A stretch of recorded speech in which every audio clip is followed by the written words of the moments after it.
이사야 37장으로 갑니다. 이사야 37장 1절 2절 말씀 공독합니다. 이사야 37장 1절 2절 말씀 같이 읽습니다. 히스기야 왕이 듣고 자기의 옷을 찢고 굵은 베옷을 입고 여호와의 전으로 갔고 왕궁 맡은 자 엘리야김과 서기관 셈나와 제사장 중 어른들도 굵은 베옷을 왕이 그들을 아모스의 아들 선지자 이사야에게로 보내매. 아멘. 아멘. 오늘 말씀은 산헤립의 협박을 사절단으로부터 전해들은 히스기야 왕이 신앙적으로 반응한 것을 내용으로 하고 있습니다. 히스기야 왕도 옷을 찢었다고 했습니다. 1절 전반부입니다. 그리고 그가 듣게 되었을 때 그는 그의 겉옷을 찢었다 이렇게 직역할 수 있습니다. 사절단으로부터 보고를 들은 히스기야 왕은 먼저 자기 옷을 찢고 붉은 베옷을 입었습니다.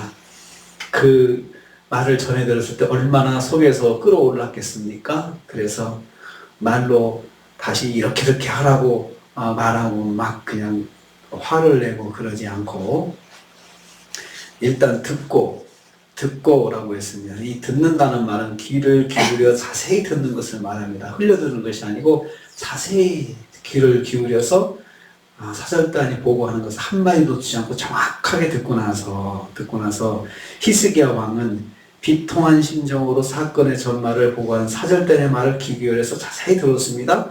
그리고 그들과 같은 심정으로 자신의 옷을 찢었던 것입니다. 그러니까 사절단들이 올 때 이미 옷이 자기를 찢고 왔을 거 아니에요. 찢고 비통한 심정으로 오니까 그런 사절단을 보면서 만나면서 보고받은 것을 딱 듣고는 자기도 같이 옷을 찢은 거죠.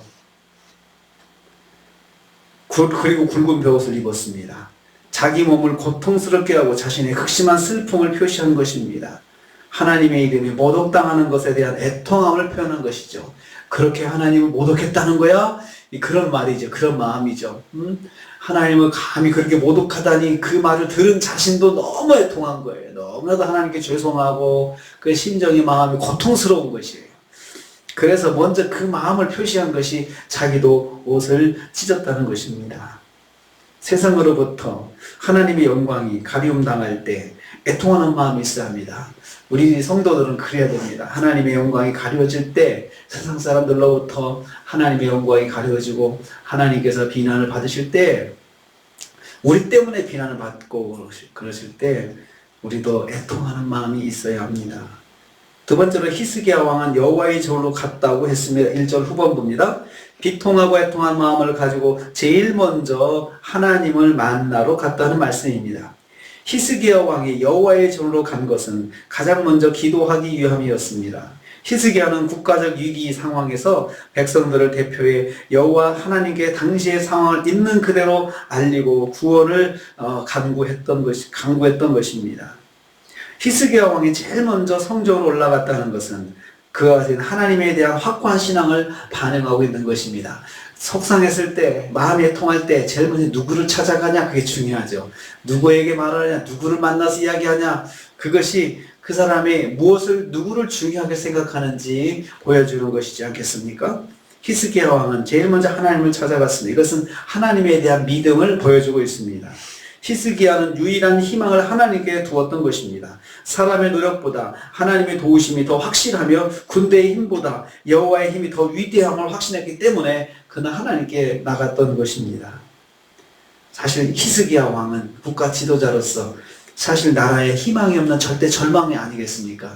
자신이 해결해야 되는데 밖에는 18만 8천 명의 군대가 에워싸고 있죠. 사절단들은 저렇게 겁을 그냥 잔뜩 먹고 왔죠.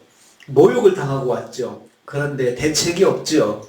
대책이 없는 것입니다. 그러니 절대 절망이죠. 자신이 해결을 할 수 없는 절대 절망의 상황입니다. 절대 절망에서 여호와께 소망을 가지는 것이 가장 위대한 결정입니다. 그때 하나님께 소망을 가지고 우리 하나님께 나가자라고 결정하는 것 쉬운 거 아닙니다. 아무것도 못하고 그냥 주저앉을 수 있거든요. 원망하고 두려워하고 좌절하고 낙심하고 그렇게 할 수 있지만 하나님께 나가는 것, 그것은 하나님의 소망을 두는 것인데 가장 위대한 결정입니다. 세 번째로 히스기야는 자신의 측근들을 이사야 선지자에게 보냈다 했습니다. 2절 말씀입니다. 자신의 측근들, 왕궁 담당 엘리야kim, 서기관 셈나, 제사장 중 어른들을 선지자 이사야에게 보냈다 했습니다. 이들은 최측근이면서 국정의 최고 지도자들이죠. 당시 국정의 최고 지도자들입니다. 이들은 히스기야 왕과 가장 가까이에 있는 지도자들입니다. 이들의 복장도 왕과 같은 굵은 베옷을 입었습니다. 이들은 히스기야의 거룩한 번민에 동참하는 신앙적 인물들이었음을 알 수 있습니다. 그들도 자발적으로 굵은 베옷을 입고 히스기야 왕과 마음을 같이 하였습니다. 거기 보면 입었다 이게 다 능동적인 동사입니다. 시켜서 입은 것이 아니고 스스로 입은 거죠. 우리도 같이 그렇게 하자라고 생각을 한 것이죠. 히스기야는 선지자를 하나님의 말씀을 직접 받아 선포하는 직분으로 인정했기 때문에 보냈던 것입니다. 선지자의 말씀을 듣고 조언을 구하여서 하나님의 뜻에 순종하고자 하는 것이었습니다. 자신도 하나님 앞에 나갔지만 또 선지자에게도 사람을 보내가지고 그 상황을 다 보고하게 하고 선지자가 무슨 말씀을 하나님께 받아서 전해주는지 듣게 했던 것입니다. 히스기야의 영적인 겸손을 알 수 있습니다. 왕이지만 자신의 분수를 지킬 줄 아는 겸손한 왕이었습니다. 왕이지만 분수를 지킬 줄 알아야 됩니다. 지도자는 영적 분수를 잘 지킬 줄 알아야 합니다. 하나님 앞에서 겸손할 줄 알아야 합니다. 인기가 아무리 높아도, 지지율이 아무리 높아도 하나님 앞에 겸손할 줄 아는 지도자가 되어야 됩니다. 하나님 앞에 그게 영적 분수를 지키는 것이죠.